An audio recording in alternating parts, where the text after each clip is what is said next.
نیند میں ڈوبا ہوا اس کا چہرہ کتنا دلکش و وجیح لگ رہا تھا، سنگ دلی و بے حسی سے صاف۔ ہم لڑکیاں بھی کتنی بے وقوف و خوابوں میں رہنے والی ہوتی ہیں، جو جیون ساتھی کے روپ میں خوبصورت اسمارٹ شخص کی خواہش ہوتی ہے۔ کوئی مجھ سے پوچھے یہ خوبصورت چہرہ رکھنے والا اندر سے کتنے شفاق اور بے رحم ہوتے ہیں، یہ کن چھری سے ذبح کرتے ہیں اور تڑپنے بھی نہیں دیتے۔ آنسو اس کی آنکھوں میں آ گئے، بھوک کی تڑپ نے اسے نرحال کر دیا، معدے میں ایک دم شدید درد کی لہر سی اٹھی اور وہ پیٹ پر ہاتھ رکھ کے کراہنے لگی۔ اس کی کرہا سے عمر کی آنکھ کھلی تھی۔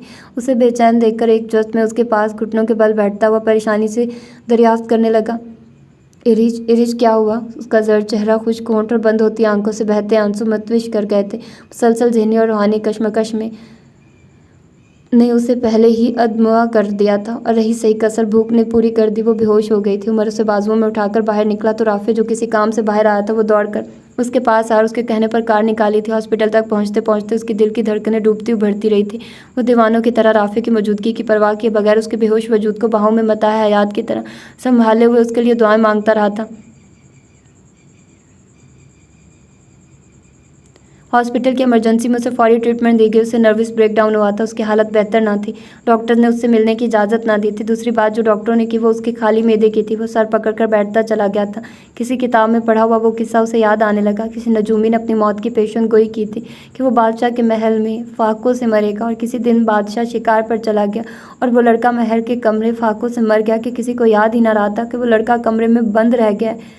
عمر بھائی پریشان مت ہو، بھابھی ٹھیک ہو جائیں گی، رافع نے اس کے شانے پر ہاتھ رکھتے ہوئے کہا تو اس نے بامشکل خود پر قابو پایا۔ آج میں نے بہت کچھ کہا ہے، اسے بہت سنایا ہے، وہ جیسے خود سے مخاطب تھا۔ رافع اس کے قریب ہی بیٹھا رہا تھا۔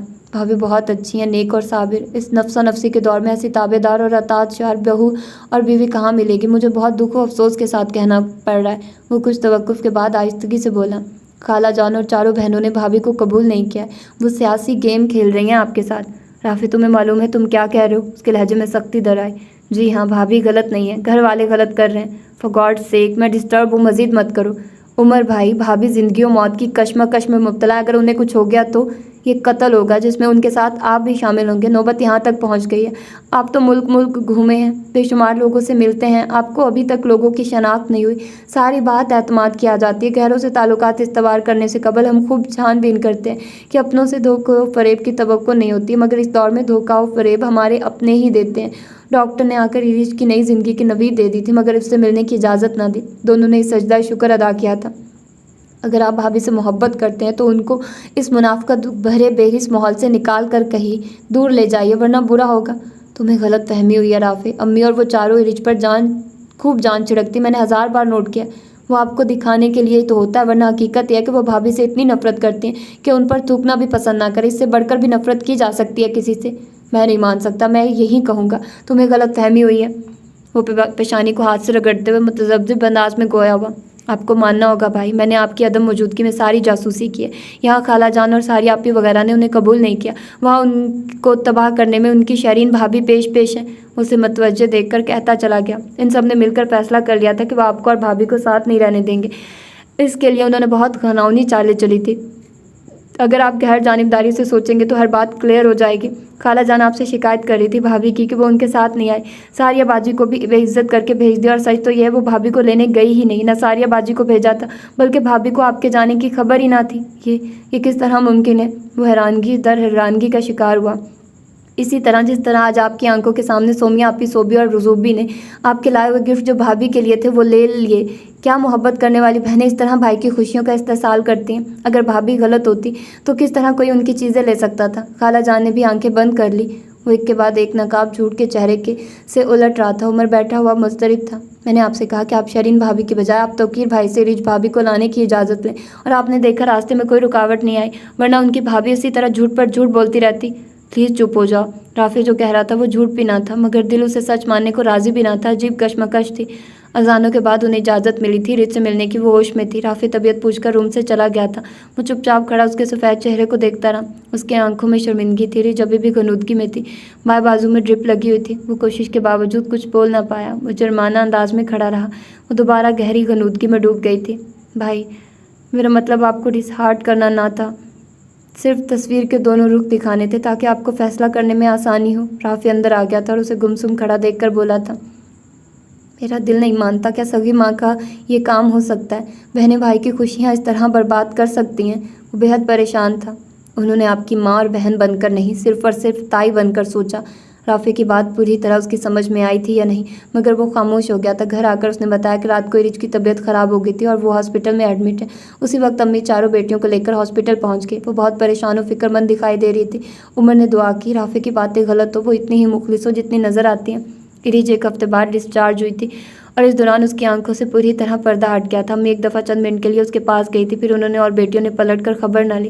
اس کے سامنے زبانی جمع خرچ سے کام چلاتی رہی۔ اس دوران رافع نے اس کا پورا ساتھ دیا تھا، ارج کا بھی بہت خیال رکھا تھا۔ وہ ندامتوں کے گہرے ساگر میں اس طرح غرق ہوا تھا کہ ارج سے نگاہ چرانے لگا تھا، ویسے تو بہت خیال رکھنے لگا تھا۔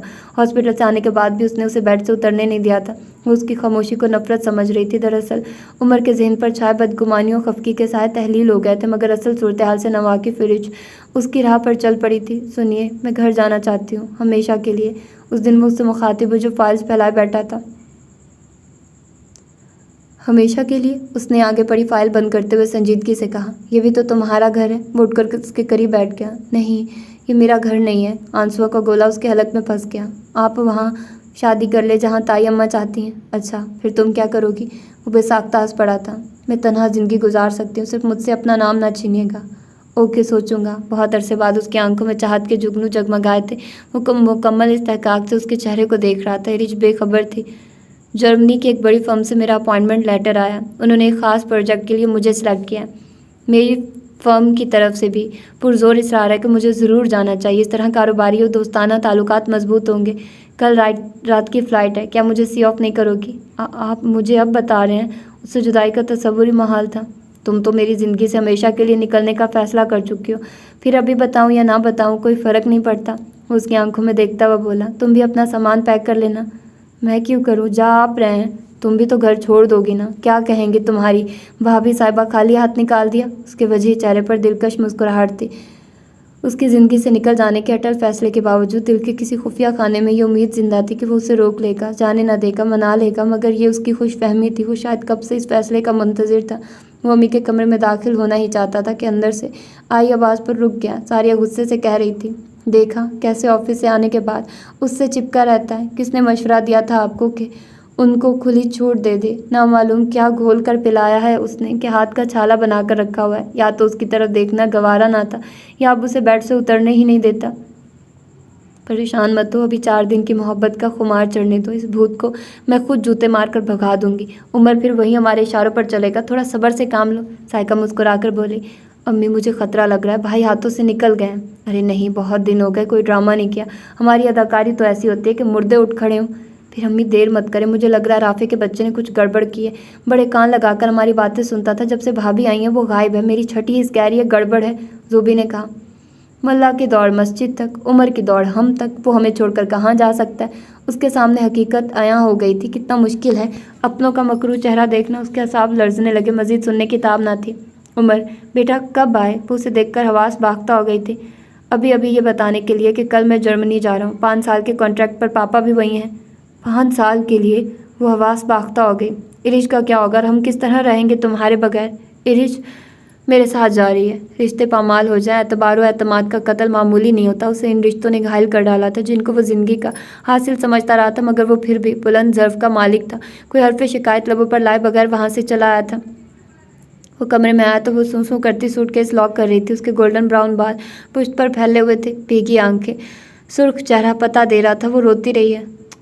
مہکے جانے کی خوشی میں لڑکیاں ہنستی ہیں اور تم رو رہی ہو، کیا سسرال چھوڑنے کو دل نہیں چاہ رہا؟ وہ بیڈ پر دراز ہو کر بولا۔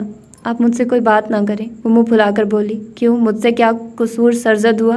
اس کا موڈ فریش تھا۔ تم نے بتایا نہیں، کیوں بات نہ کروں؟ وہ اٹھ کر اس کے قریب آ گیا۔ رچ بے ساختہ رو پڑی۔ پلیز عمر مت تنگ کریں، میں پہلے ہی بے حد ڈسٹرب ہوں، بے حد۔ یہی تو جاننا چاہتا ہوں، کیوں ڈسٹرب ہو؟ میری جدائی کے خیال سے یا یہ گھر چھوڑنے کے احساس سے؟ مجھے نہیں معلوم۔ وہ اور شدتوں سے رونے لگی۔ ایڈیٹ جو ہو، صرف زبان چلانا جانتی ہو یا جھگڑنا؟ جذبوں کا اظہار، محبت کا اقرار کرنا نہیں آتا تمہیں؟ اس نے بائیں بازو کے گھیرے میں لیتے ہوئے دھیمے لہجے میں کہا۔ جان چھوٹ جائے گی آپ کی، ہر وقت زبان درازی اور جھگڑے کے تانے دیتے رہتے ہیں۔ جا کر لیجئے گا کسی گونگی بہری سے شادی۔ تم ہی کرواؤ گی، تبھی تو ساتھ لے کر جا رہا ہوں۔